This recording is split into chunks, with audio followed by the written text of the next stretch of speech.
Welcome to the channel. Today we're sharing a cheating story you won't believe. If you enjoy it, please like and subscribe. Let's get started. Guess you'll have to sort out your own dinner tonight, were the first words my wife said when I got back from work that Monday. Sophia walked into the living room, adjusting an earring. "I'm heading out to dance with some friends," she said casually. Couldn't believe what I was hearing. She was dressed in a short red dress with a deep neckline, held up by thin straps crisscrossing over her shoulders. When she turned, the way her skirt moved around her thighs caught my eye, and I noticed the open back showed she wasn't wearing a bra. "You're going out dancing dressed like that? Why? What's wrong with what I'm wearing? It's very stylish." I felt my anger growing but knew I had to be careful about what I said next if I wanted any chance of getting through to her. "There's nothing wrong with your outfit, but you're showing a lot of skin. Don't you think you're going to attract the wrong kind of attention, especially from men?" She gave a little snort. "If Olivia and I dance with any men while we're out, I'm sure they'll be perfect gentlemen." "You can't be sure of that. For all you know, one of them could be the ring collector, and you sure don't want to attract his attention." The ring collector was the nickname the media had given to the serial killer who'd been terrorizing the area.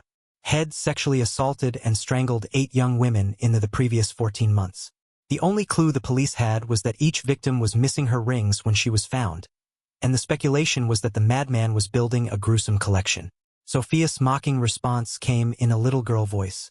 "Ooh, Daddy, is the boogeyman going to get me?" Then her voice returned to its normal contemptuous tone. "It's so pathetic that you're trying to control me with ghost stories." Before she could elaborate, a honk from a car horn sounded out front. "I don't have time for this," she spat. "Olivia's here. Don't wait up for me." And with that, she was gone. "Damn it," I swore, standing alone in the living room with my fists clenched in helpless anger. This kind of disrespect had grown increasingly frequent of late, and I didn't know how much longer I could take it. I loved Sophia, but our relationship seemed to have been in a downward spiral for a long time now. What happened to us?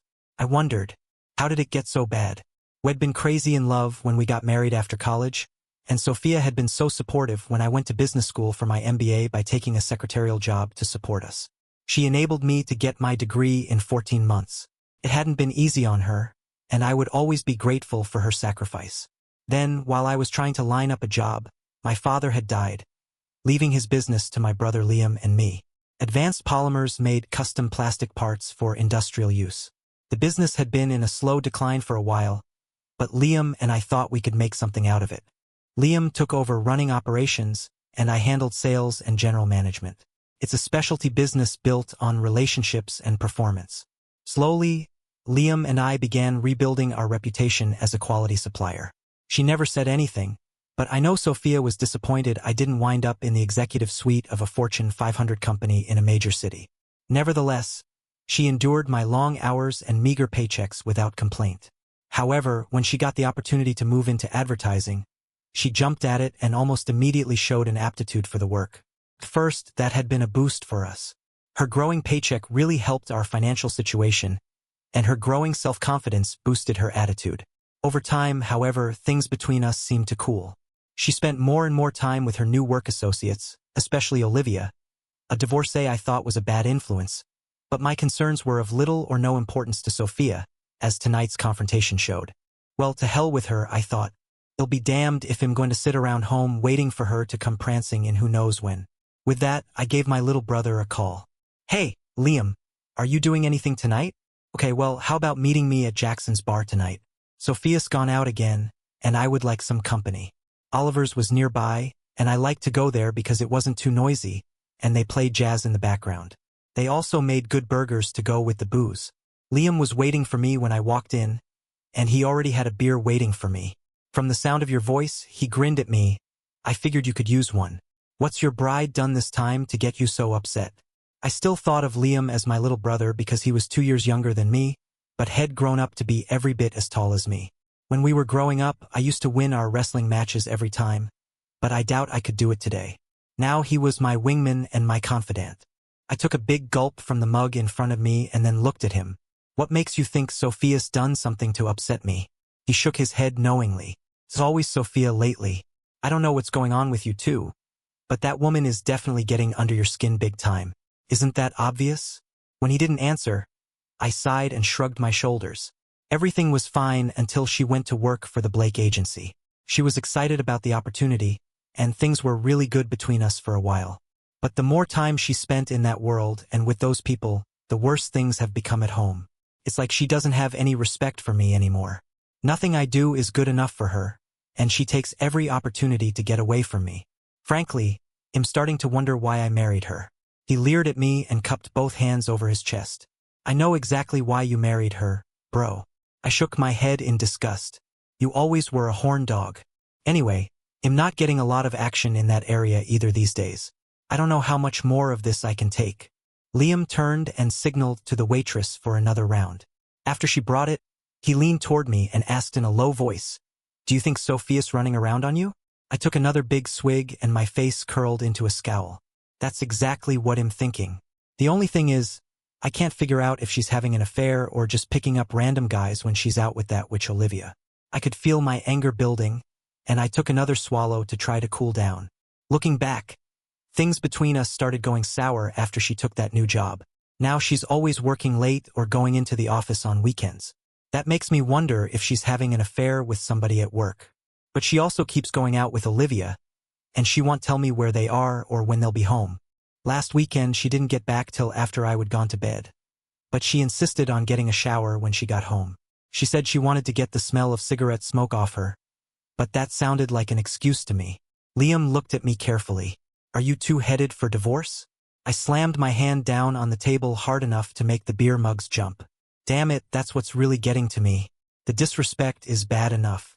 I couldn't tolerate her cheating on me, but if I divorce her, we'll have to split all our assets, and she'll wind up with half my share of the business. Damn, Ethan, that really sucks, especially now that things are starting to pick up. The order you landed last week could really pay off for us big time. I know, bro, and the idea of her walking away with a big chunk of everything we've been working and slaving for really chaps my ass. By now I was in full rant mode, and as the evening wore on, I lost count of how many beers I had. It didn't seem like it was that many, but I never got around to having anything to eat. At some point, I vaguely remember Liam helping me out to my car and driving me home. He half carried me to the bedroom and dumped me on the bed. I kicked off my shoes, and that was the last thing I remembered. It was almost noon on Monday when I finally woke. Oh God. My head hurt so bad, and there was a bitter taste in my mouth. I struggled to the bathroom, filled a glass with water, and took a handful of aspirin. Then I hurried to the kitchen to make myself some breakfast before all that acid burned a hole in my stomach. After I finished eating, I called my brother. When he heard my voice, Liam laughed. I was wondering if you were up yet. Man, you really tied one on last night. Yeah, well, thanks for getting me home safely last night. I hope I didn't do anything crazy. How much did I drink? Anyway, I don't ever remember blacking out like that, even in college. He laughed again. It's all part of the service. Just remember that you owe me. Then his voice changed tone. So what did Sophia say when you finally got up? I sat up straight. Damn, Liam, I haven't seen her. She sure wasn't in bed when I woke up. I got up from the table and began to walk through the house while I talked to him, just to make sure. I don't think she came home last night. She's definitely not here now, and her car is still parked in the garage. That witch must have stayed out all night. God damn it, I'm not going to tolerate this kind of disrespect. Whoa, hold on, big brother. She could have a good explanation. Come to think of it, she probably spent the night at Olivia's place. Why don't you give her a call? No, she's got a phone. Let her call me. I'm tired of having to track down my own wife. I know where you're coming from, bro, but don't make any decisions until you two have had a chance to talk it out. I hear you, but to be honest, I hope she doesn't show up anytime soon because I'm so mad at her right now I don't know what I would do. Anyway, thanks again for last night. Now let me go do some yard work. Maybe that will cool me off some. After I hung up, I changed into my work jeans and headed out to the garage to get the lawnmower. When I sat down to pull on my work boots, I was surprised to find them covered in mud. Where the hell did that come from? I wondered. I'm usually pretty scrupulous about cleaning up after myself. I like mowing the yard because it gives me an opportunity to think without a lot of distractions. But this time I couldn't stop thinking about Sophia and how angry I was at the way she'd been acting. This isn't just disrespect. It's downright contempt. I really don't care whether she's having an affair or not. I'm not going to stand for this kind of treatment from her. I finished up the yard and checked my phone just to make sure she hadn't called and I would missed it. No missed calls, no text messages. I watched a baseball game on television, then went to the kitchen and fixed myself some dinner out of leftovers. After that, it was back to the TV to watch a movie I would already seen once. Good guys fighting zombies, lots of violence that suited my mood. The later it got, the madder I grew. Finally, I switched off the TV and grabbed my phone. All right, which you win. I called her, but all I got was a message that the phone was not in service. She turned off her phone so I couldn't call her. Just unbelievable. I got undressed and went to bed, but it took me forever to drop off to sleep. In the morning, I woke up disoriented. My skin felt clammy, and the sheets were damp. Even worse, my mood was dark and troubled. I felt as though I would been dreaming all night, and the dreams were really disturbing. I couldn't remember many details. All I knew was that I would been intensely angry at Sophia. No, not anger, what I felt was hatred. It was actually a little frightening to remember how strong my emotions were. Even after I would had coffee and breakfast, I couldn't shake the terrible memory of those dreams, and I started to feel guilty. I tried calling Sophia again but got the same out-of-service message. Swallowing my distaste, I called Olivia. It was pretty obvious that I would awaken her because it took a few seconds for her to realize who I was. Olivia, is Sophia there with you? No, she's not. Was she with you yesterday? No, I thought she went home. Is she not there? Olivia, this is important. When was the last time you saw Sophia? It was Monday night. We were out dancing at Galaxy Club. I rolled my eyes at that. Galaxy Club was a real meat market. What time did you leave? There was a pause. Well, I left sometime after midnight. Did Sophia leave with you? A longer pause. Actually, I sort of met a guy I was interested in, but Sophia was having a good time and wanted to stay. She told me she'd call an Uber when she was ready, so I left with the guy. So, you haven't seen or heard from her since? No, I haven't. Listen, you're starting to scare me, Ethan. You really haven't heard from her all weekend? Olivia, I don't have time to talk now. I need to try to find my wife. I hung up and cursed, then called Liam and told him what Olivia had said. Bro, that doesn't sound good. I think you ought to call the police and report her missing. Yeah, that makes a lot of sense. They'll let you know what they have to say. That proved to be a total waste of time. When I called police headquarters, the first thing the officer asked was when I would last seen Sophia. When I told him Monday night, he cut me short. Listen, buddy, you can't even file a missing persons report until she's been gone 3 days. Damn it, officer. I haven't seen or heard from her all weekend, and neither has her best friend. I'm afraid something may have happened to her. Don't worry too much. I've seen the same thing dozens of times. The odds are you'll hear from her soon, and everything will be okay. Just give it a little more time. I hung up. Maybe he was right, but I wasn't reassured. This just wasn't like her. What if she's been in an accident? But if she was, the doctors would call me, wouldn't they? Still, I figured it wouldn't hurt, so I called the local hospitals.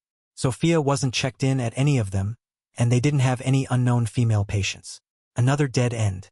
I went out and picked up some food for myself, then hurried home to eat it in case Sophia showed up. While I waited, I tried to distract myself by watching TV again, but I couldn't concentrate.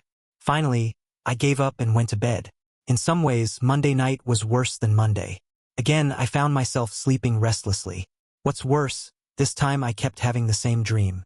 I was lost, trudging through a dark forest, weighted down by a heavy burden. I wasn't angry instead. All I felt was hopelessness and despair. The last time I woke up, it was still dark outside, but I got up anyway because I couldn't bear feeling so depressed. It took me eating breakfast and drinking several cups of coffee before I started to shake off the sense of foreboding. At 8:15 a.m., I called Liam. Listen, I'm going to be late this morning. I still haven't seen or heard from Sophia. I'm going to check with her office when it opens just in case she shows up there.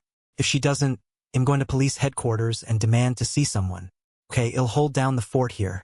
Good luck, bro, and keep me posted. A half hour later, I called the Blake agency and got Laura, Sophia's personal assistant. When I first heard about Laura, I got a little jealous at the idea of Sophia having a male PA. Sophia just laughed at me and told me I was being sexist. It wasn't until I met Laura at a company event that I got Sophia's joke. Laura was short for Jamie Taylor, and like her nickname, Laura was one of the least feminine women I would ever seen. She wasn't overweight, but she was tall and blocky with an extremely mannish figure. Truthfully, she looked like she could play linebacker on some college teams. She was also strong. The first time I shook hands with her, She gave me a manly grip that startled me with its strength. The other thing I discovered about Laura was she was absolutely devoted to Sophia. After seeing the two of them together a few times, I decided Laura was probably gay and had a crush on my wife. I asked Sophia about it once, and she just laughed. Of course she's a lesbian, but it doesn't bother me. Actually, it makes her perfect for my PA. She'd do anything for me. She's more like a servant than an employee. Hearing Laura's contralto voice on the phone broke my reverie. Hi Laura, it's Ethan Anderson. Is Sophia in the office yet? Hello, Mr. Anderson. It's good to hear your voice. No, your wife hasn't gotten in yet. Shall I have her call you when she arrives? Yes, please have her call first thing. Something in my voice must have sounded off to Laura. Is everything okay, Mr. Anderson? To my dismay, I found myself telling Laura everything. How we'd argued when she went out on Monday and how I hadn't seen or heard anything from her all weekend. Laura listened quietly until I would finished. When she finally spoke, her voice was hushed, and her tone was troubled. I'm so sorry to hear that. Her voice dropped even lower. I can't talk about this now, but there are things going on around here that aren't right. If I were you, I would go see Mr. Blake and find out what's going on with Sophia. Suddenly her voice resumed its normal tone and volume. Yes, sir, that's right. Mr. Blake will be in the office later this morning. Goodbye now. I sat there holding the dead phone and feeling my blood pressure rising. I hadn't liked William Harris from the first time I met him. He was one of those slick, good-looking guys who always seemed too full of himself. He never missed an opportunity to brag on his advertising agency or himself, nor was he shy about denigrating anyone else in the process. Maybe those characteristics made him a good ad man, but as far as I was concerned, they made him an insecure, unattractive human being. So what had Laura been hinting at when she said I ought to direct my questions to Dandy Jonathan? I had a sneaking suspicion I knew, and I meant to confront him as soon as possible. But first, I needed to get to police headquarters. The sergeant at the front desk wasn't very helpful, but I guess I made enough of a fuss that eventually a woman came out to see me. I'm Detective Rebecca Lewis, she introduced herself. After the sergeant explained my problem, she looked young and inexperienced to my eyes, but at least she was willing to listen, so I followed her back to her desk. I went through my story again, but she didn't seem particularly responsive. When I gave her a picture of Sophia, she leaned back in her chair and covered her mouth to yawn. That was the last straw for me. Look, if you were out partying too hard over the weekend, how about letting me talk to someone who gives a damn? She rocked forward, and her eyes flashed. If you think I don't care, Mr. Anderson, you're badly mistaken. I wouldn't have taken this job if I didn't care deeply, and for your information, the reason I was yawning is I was on duty the whole weekend, and I spent most of last night trying to track down a mentally ill young woman who wandered away from her group home. So back off and tell me again why you think your wife isn't just another runaway spouse who's wasting police time. I felt like crap after that, but I straightened up and tried to explain why I was so concerned about Sophia's disappearance. She's gone out with her girlfriend before, but she doesn't stay out all night, and she's never been gone for a whole weekend. How often does she go out without you? I squirmed in embarrassment. Lately, it's been almost every weekend. Lewis made a note on the pad in front of her. Then she looked at me carefully. So how would you describe your relationship with your wife? I looked down at the desk and sighed. Look, I'm not going to lie to you. It's been a little rocky lately. I looked at her. It's almost like she's lost respect for me, you know? Do you two ever fight? Yeah, we've had some pretty heated arguments from time to time. Did you ever hit her? I was shocked. God, no. I would never do that. She waited for me to go on, but I couldn't think of anything else to say. Finally, she sighed. All right, Mr. Anderson, I'll add your wife to our missing persons list, and we'll circulate her photo to our street patrol. If we find anything, I'll call you. I hadn't wanted to say anything, but it just popped out of my mouth. You don't think there's any chance she ran into this ring collector guy? Look, I know you're worried, but you can drive yourself crazy imagining unlikely scenarios. In the great majority of situations like this, the missing spouse just decided he or she wanted some time alone. After a while, they realize they can't work out their problems long distance, and they come home. My advice for you is to stop worrying and go back to work. Let the professionals find your wife and bring her home. Okay? Reluctantly, I nodded. She reached into a little pouch and pulled out a card. Erase my name and number. If she comes home or you hear from her, call me anytime, day or night. She handed the card to me. We really do care, even if it may not seem that way to you. I took the card and nodded sheepishly. All right, Detective Adams, thanks. After I left, I called Liam to let him know what I was doing, then headed straight for the Blake agency. I would had my suspicions about William Harris anyway, and Laura's cryptic comments made me want to confront him even more. The receptionist let me in because she recognized me, and as I walked past Sophia's office, I paused to raise my eyebrows at Laura in a silent question. She shook her head negatively. All right, I said quietly, then it's time I have it out with Blake. She grabbed my hand and squeezed it. Good luck, she whispered. I walked down the hall to Blake's office, rubbing my fingers. Damn, that woman is strong. Oh, Mr. Anderson, Blake's secretary exclaimed when I walked up to her desk. Is he in? I asked, and she frowned. Yes, but he's busy right now. Wait, you can't go in there. But I already had, and saw Blake on the phone. When he spotted me and the expression on my face, he spoke hurriedly into the handset. They'll have to call you back. After he hung up, he stood and pasted a false smile on his face. Well, Ethan, this is a pleasant surprise. Come in and have a seat. He waved me toward the big couch on one side of his office. I sat down and leaned toward him intently. This isn't a social call, Blake. I want to know what's going on between you and my wife. For a moment, I thought I saw his gaze waver, but his smile stayed firmly fixed on his face. Ah, Sophia, what an addition your wife has been to the business. She brings a real lust for every challenge working here presents. Time and again, I've seen her take a big problem in her grasp and squeeze it into a satisfying conclusion. In fact, just last week it was my pleasure to administer her performance evaluation right on that couch. I can assure you she was satisfying in every way. He gave me a smirk. I'm very grateful to have her working under me. The more I listened and watched that gloating smile, the angrier I got. That son of a bitch. He's mocking me. He's bragging about screwing Sophia to my face. As I pushed down on the couch to stand up and confront him, my fingers slid between the cushions of the sofa and touched something unexpected.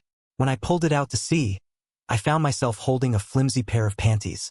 I looked at them again and gasped. There was no doubt in my mind they were part of the set I would given Sophia last Valentine's Day. Blake calmly reached over and snatched them out of my hands. Well, looks like the cleaning crew has been enjoying their work more than I realized, he quipped. Just then the door to his office flew open, and a uniformed guard stepped inside.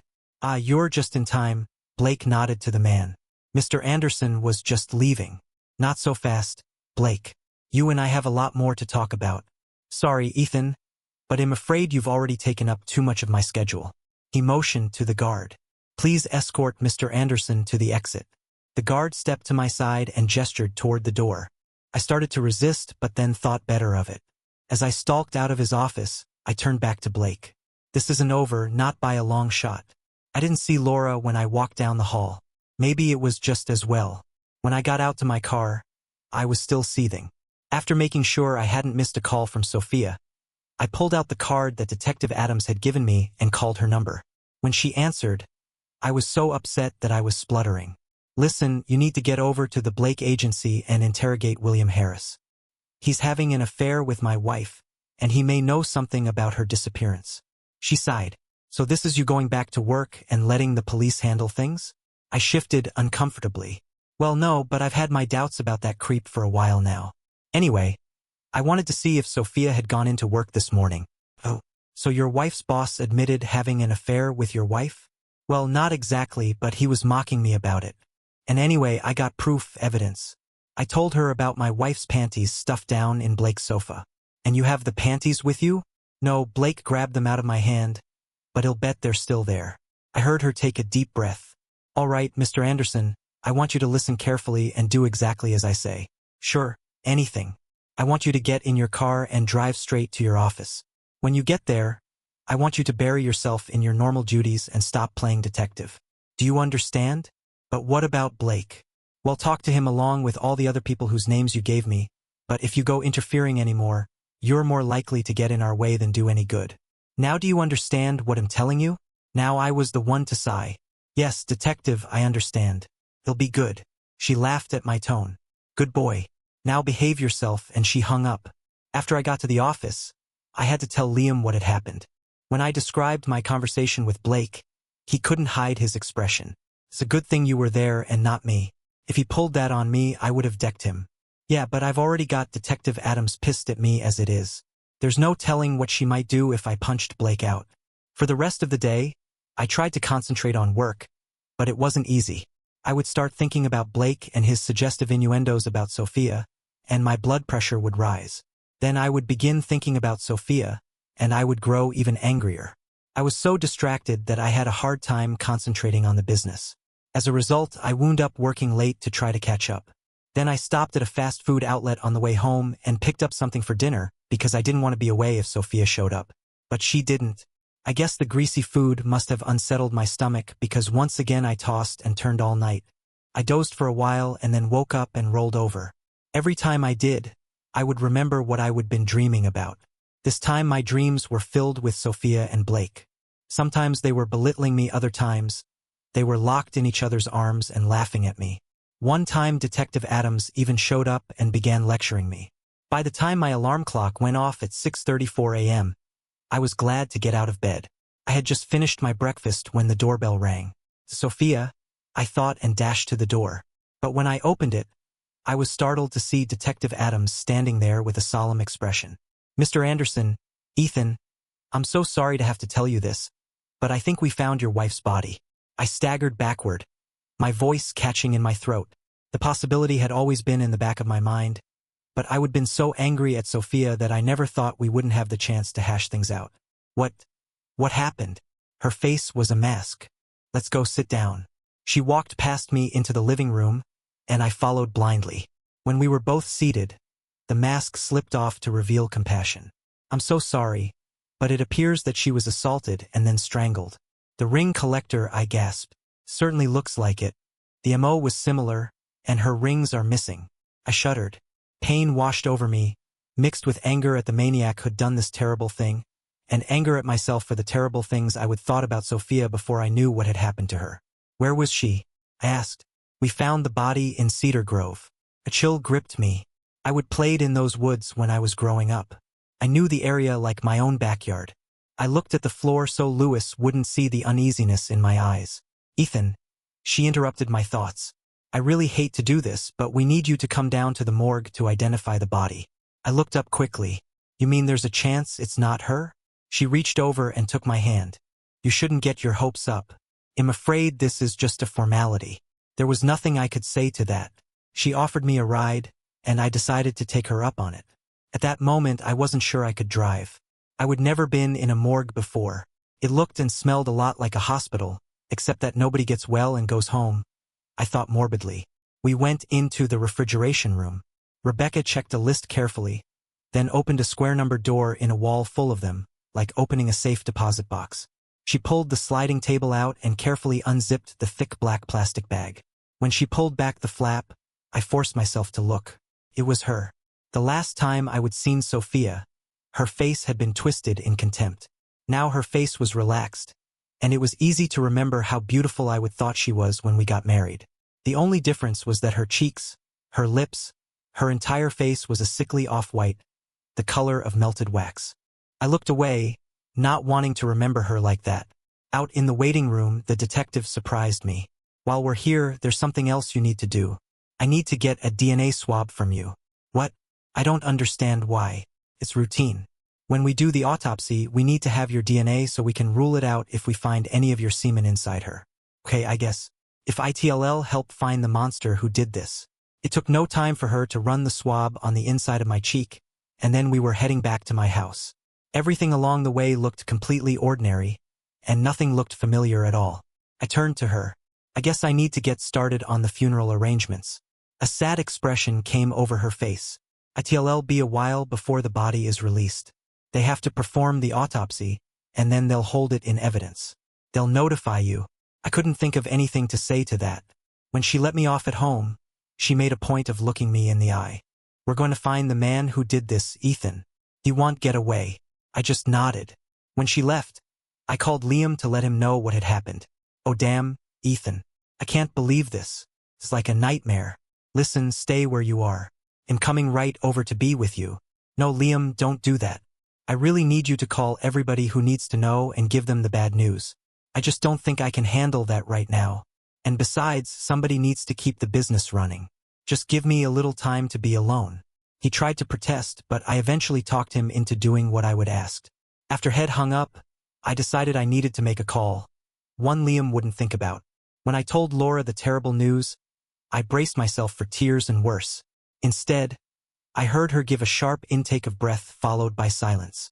Just when I started to ask if she was all right, she suddenly cried out, "Oh, Ethan, I'm going to miss her so much." Then she wanted to know about me and how I was doing. I thanked her for her concern and told her I would stay in touch. After we hung up, I shook my head. I always knew Laura was different, but that was not how I would expected her to react. Oh well, people process grief in different ways. Speaking of processing, I tried to probe my own feelings. The shock was starting to wear off to be replaced by what? I haven't even cried. I realized. The more I analyzed my emotions, the more I realized that I was still angry. Well, of course you're angry. You're angry at the maniac who assaulted and murdered your wife. But that wasn't all. I went back to our bedroom and looked at Sophia's closet filled with all her clothes. That's when it hit me. I'm still mad at Sophia. Maybe, I thought, I'm angry because she's left me alone, even though that was hardly her choice. But the more I thought about it, the more I realized I was still angry for the way she treated me. Disrespect was disrespect, and if she was still alive, she'd probably still be treating me the same way. I felt the heat rise in my body and knew I touched on the raw nerve of truth. Her death hadn't changed the way I felt. I thought about her body lying out there in the woods, trying to generate some sympathy. Couldn't do it. They'll just have to wait. Maybe it'll feel different later. The rest of the day passed in a haze. I wandered through the house, doing little chores just to keep myself occupied. I noticed some things on the bookshelf that Sophia had bought, little knickknacks that she thought were whimsical and I hated. I threw them in the trash. At one point, I went to my computer to check my email, only to turn it off when I saw the dozens of inquiries and expressions of sympathy. I can't deal with that now. As it grew dark, I pulled all the drapes closed and turned off all the outside lights. I would heard once that was a sign that the family didn't want visitors. I knew I didn't want them, not then, maybe not ever. When I finally got ready for bed that night, it felt strange going to the bedroom knowing Sophia would never be there again. I mentally shook my head. Ethan, you are so screwed up. Strangely, I slept well that night, unbothered by ominous dreams. Maybe you're still in shock. I got up and had cereal and coffee for breakfast, then sat around trying to decide what to do next. Should I go into the office? Should I start answering all those emails? Should I just stay hidden for the day? Before I could drive myself nuts trying to figure it out, I decided to turn my phone back on.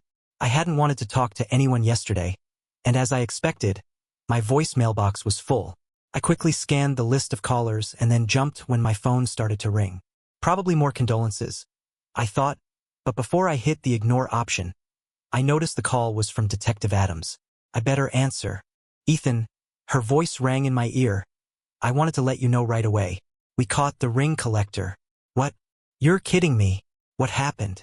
The bastard tried to kidnap another woman. But this time someone saw what was happening and called 911. We caught him before he could harm her. The excitement quieted in her voice. Look, I know it's not much consolation to you with Sophia gone, but at least we'll be able to get justice for her. No, that's okay. It's fantastic that you got him. I mean, I wish it could have been sooner, but at least he's not going to get away unpunished, and he won't be able to hurt anyone else. Thank God. I paused and thought for a moment. So what happens next? He's in interrogation right now, and they tell me he's making a full confession. ITLL probably be all over the news, but feel free to call me if there's anything in particular you want to know. Okay, Rebecca, and thanks for calling. I'm still having a hard time processing everything that's happened, but this really helps. The next few days were schizophrenic, trying to deal with Sophia's death on the one hand and feeling relieved they'd caught the monster who'd hurt her and so many others. But the calm after the storm was not to last. I was working in my office when there was a knock at my door. Before I could get up, the door opened and Rebecca walked in. She wasn't smiling. I have some bad news, Ethan. We've been over your wife's murder with the ring collector. He says he didn't do it. I gaped at her. He's lying. Of course, he did it. Her expression didn't change.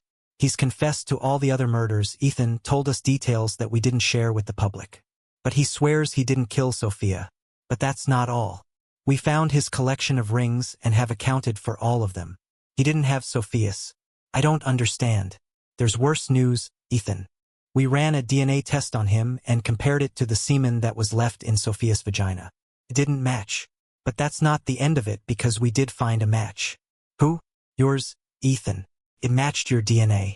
No, that's impossible. I shook my head in confusion. We hadn't had sex in 2 weeks. She'd been standing with her hands behind her. Now she brought them around front to display the handcuffs she'd been holding. With a stare that seemed filled with disappointment, she intoned, Ethan Anderson. You're under arrest for the murder of your wife, Sophia Anderson. I looked around wildly, and that's when I noticed the burly cop standing outside my door. Don't make this any more difficult than it has to be, Ethan, she urged. I heaved a desperate sigh, then reluctantly held out my hands for her. Just then Liam rushed to the doorway. What the hell is going on? Ethan? He yelled. I don't understand either, Liam, but I need you to get me a lawyer. Okay? He nodded as Rebecca took my arm and led me away. Booking, photographs, fingerprints. Everything went by in a blur until finally I found myself sitting in a holding cell, stunned and disbelieving. Is this real or another nightmare? After a while, I heard footsteps coming in my direction, and when I looked up, I saw Rebecca Lewis standing outside my cell with her arms crossed on her chest. Rebecca, I pleaded, I didn't do this. She stared at me with sadness in her eyes, then turned and walked away. Later, the same official who took me to the holding cell came to the door. You've got a visitor, Anderson, he said curtly, and then Liam appeared.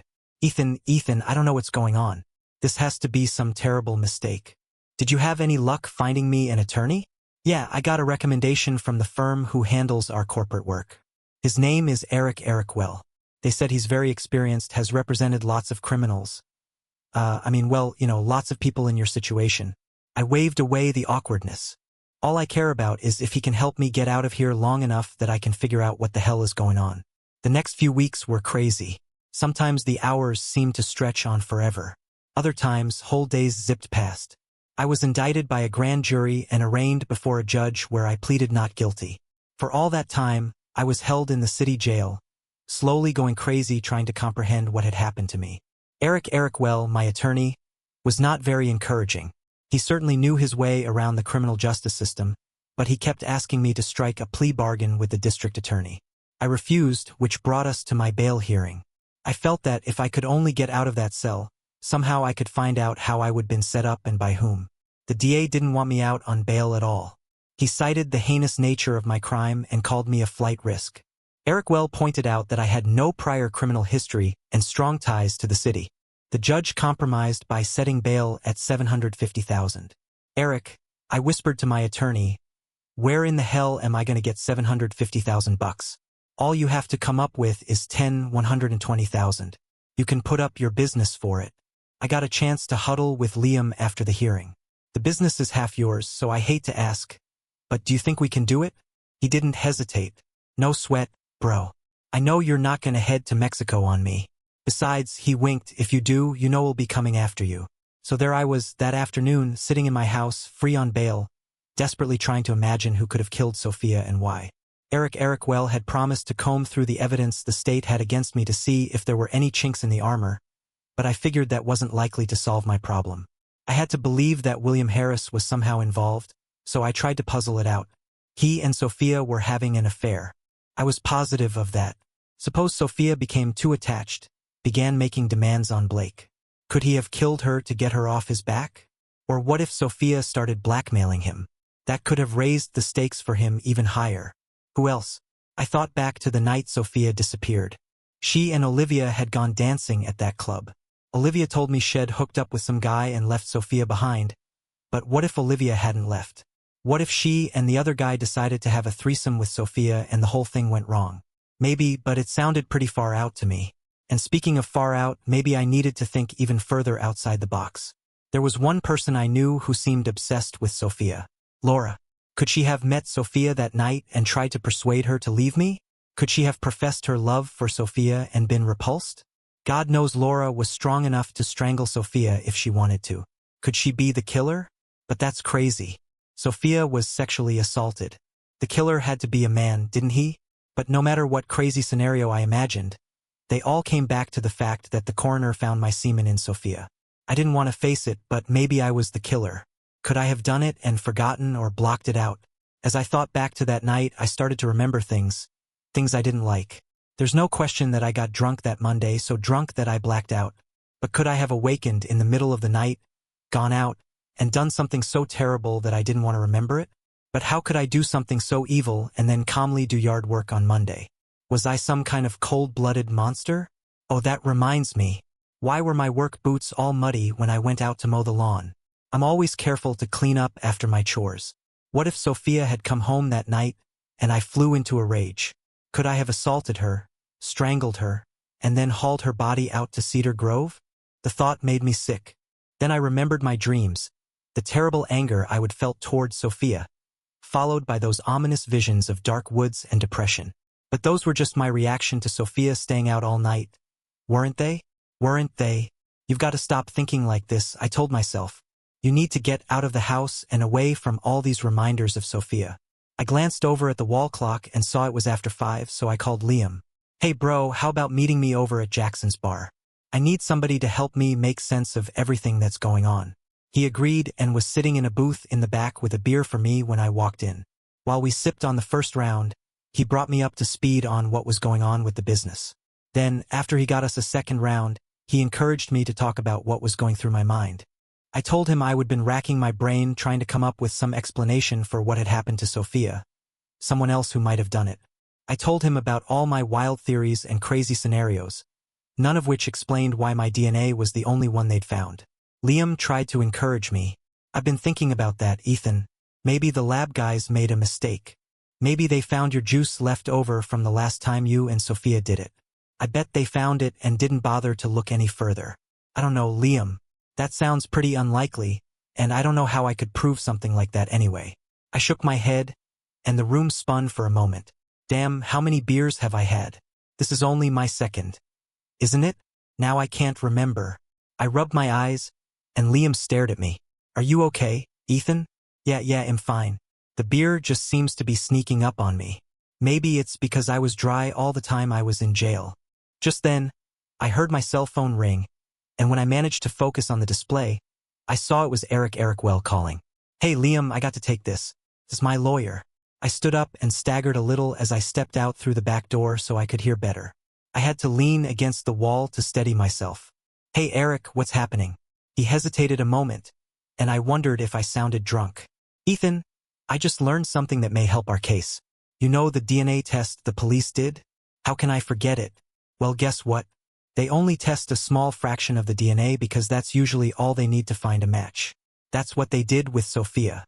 The DNA in the semen was a match with yours, so that was enough. The alley kept wanting to move, so I tried to prop myself more firmly against the wall. Okay, Eric, but how does that help me? What if the killer has DNA that's almost identical to yours? My head was really swimming now. You mean I've got a clone out there or an evil twin? Have you been drinking, Ethan? This is not a joke. Listen to what I'm saying.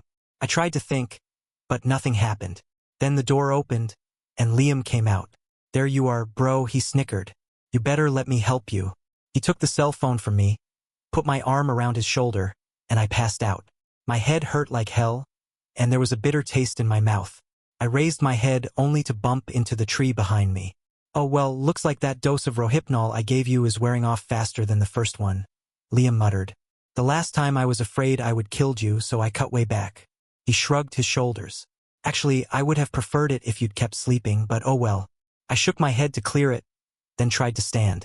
That's when I realized I was sitting on the ground, strapped to the tree behind me. Liam, what the hell is going on? Help me get free. I don't think so, bro. I went to a lot of trouble to get you here. I don't understand what's happening. He walked over to stand in front of me, a sneer on his face. So hey Race, what's happening?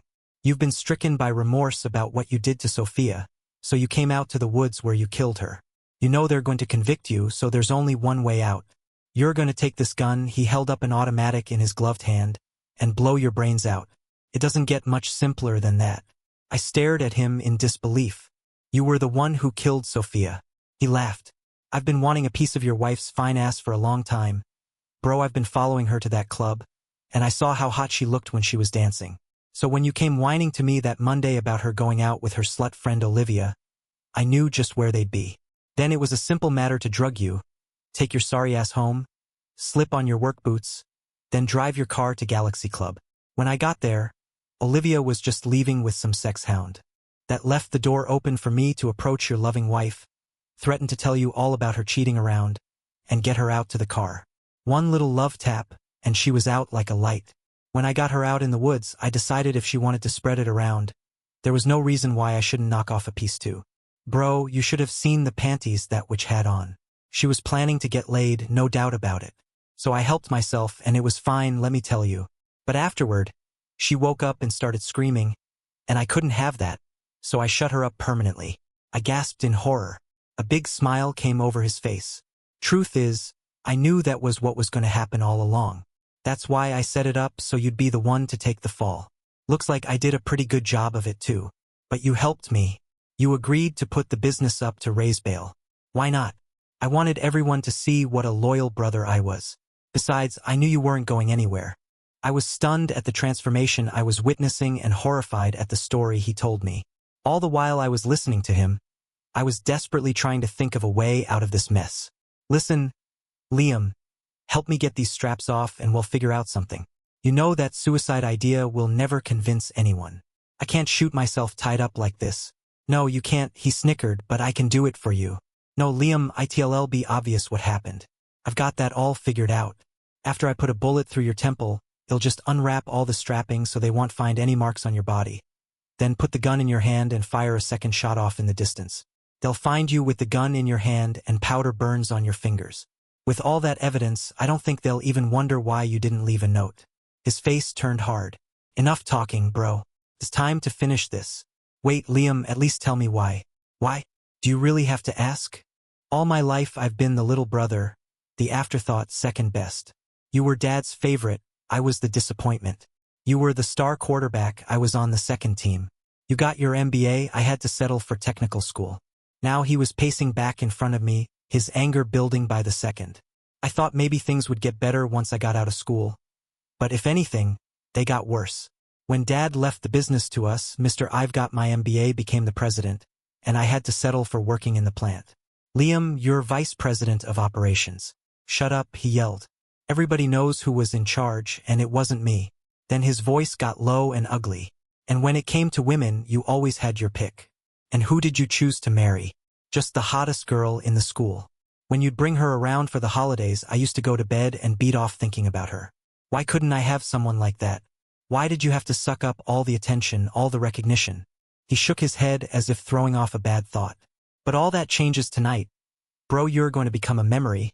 But don't worry. They won't forget you. They'll remember you as the piece of shit who assaulted and murdered his hot wife when he found out what a cheating bitch she was. They won't know whether to laugh or cry when they think about you, and he'll be the only one who knows the truth. Not the only one, Liam. Police department, drop your gun. We both looked up in amazement to see the slim shape of Rebecca Lewis step from behind a big maple. Her Glock held in both hands and centered on Liam's chest. To my astonishment, Liam's voice changed tone completely.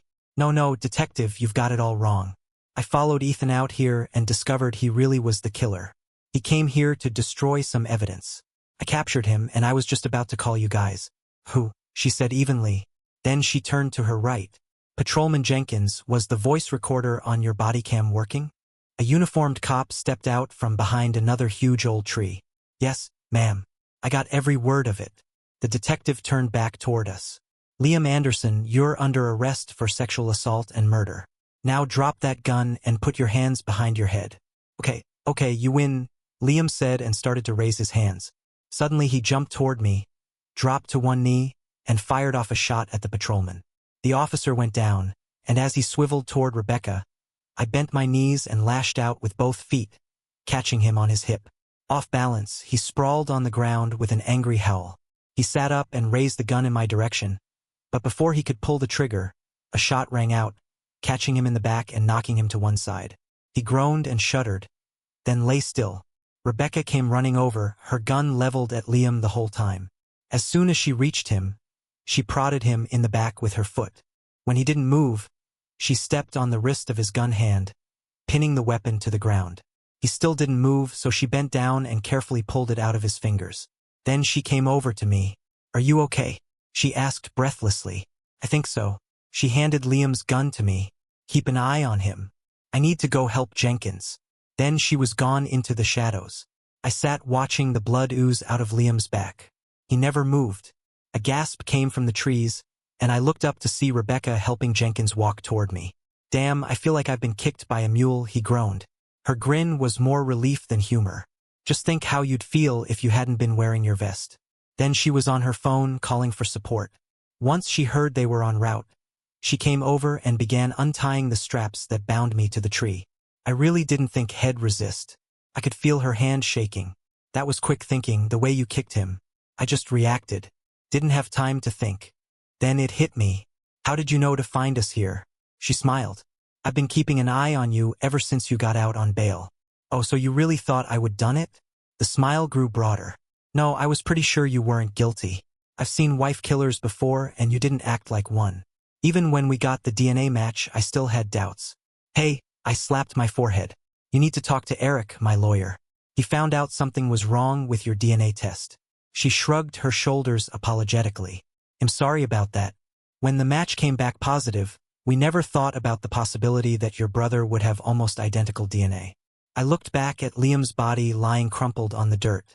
That seemed right. Even in the end, he was still an afterthought. I was making slow progress getting the house the way I wanted it to look. It had taken me forever to get all of Sophia's clothes and shoes packed up. I had to rent a van to haul it all to the treasure trove store. The same for all the knickknacks she bought. Maybe someone else would like them, but not me. There weren't all that many photographs, but they'd taken even longer for me to go through. I didn't really want any reminders lying around, but how much of your past life do you want to erase? And that was just the photos with Sophia in them. What should I do about all the shots of Liam and me? Finally, I just boxed everything up and hauled them up to the attic. I'll decide about them some other time. Just as I got downstairs, the doorbell rang, and when I opened it, I was surprised to see Detective Adams standing there. Come in, I urged her, and she hesitantly came to take a seat in my living room. Is everything okay? I asked. There's nothing new on the case, she said hastily. I just came by to bring these to you. With that, she reached into her purse and pulled out Sophia's wedding rings. She shook her head. Liam had them in his pocket. He must have taken them from Sophia when he, well, you know. Anyway, we think he was going to plant them on you as more proof you'd killed her. She gave a little smile. I thought you might want them back. Thanks, Rebecca. You didn't have to go to all that trouble. Actually, I'm not sure what I want to do with them. I've been going through Sophia's things, purging everything I didn't want to keep. You understand? She nodded. Then she stood up abruptly. Well, I've taken enough of your time, so I'll let you get back to your work. I stood too, feeling like I should say something but not certain what. She hesitated and then seemed to make a decision. She opened her purse again, reached in, and pulled out a small rectangle of paper. Stepping forward, she placed it in my hand. Erase my card with my number on it. If you ever want to ask me anything at all, just call me. She looked at me intently, then turned and walked out the door. I stood there, confused. She had already given me one of her cards and had told me everything had been cleared up. I stepped to the window and watched her walk to her car. She really was a good-looking woman. I looked at the card in my hand again and smiled, then put her card in my wallet. I need to keep this safe. Thanks for watching. What would you do if your closest ally turned out to be your greatest enemy? Share your thoughts in the comments, and don't forget to like, subscribe, and hit the bell for more stories. See you next time.